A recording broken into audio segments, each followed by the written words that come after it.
ikaduhang adlaw sa Brigada Eskwela giangkon sa Department of Education sa Negros Island Region nga nagkuwang ang mga classroom sa lalawigan. Sagad sa mga classroom kay mga daan na kaayo, samtang ang uban nangasunog. Tulo ka mga school building sa Amlan National High School abandonado na ug dili na magamit kay kuyaw na kining mahugno tungod sa kadaan. Gikatakda na unta kining i-renovate apan wala pay gahin ang NIR.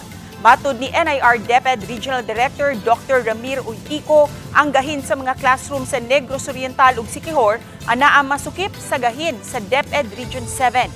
Samtang gahin sa pag-repair sa mga classroom sa Bacolod City ug Negros Oriental anaa sa DepEd Region 6. Si Director Uytico mao ang kanhi Regional Director sa DepEd Region 6. Sa pagkakaroon, gipangitaan na kini og pamaagi ni Dr. Neri Ohatro, Negros Oriental Division Superintendent ug sa mga school principal.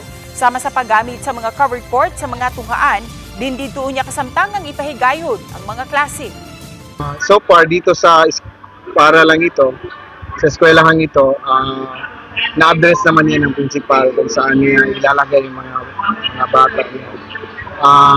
Kasi pag nadi-declare po na pwede na siyang i-demolish, parang hindi na rin siya pwedeng ma-occupy kasi delikado.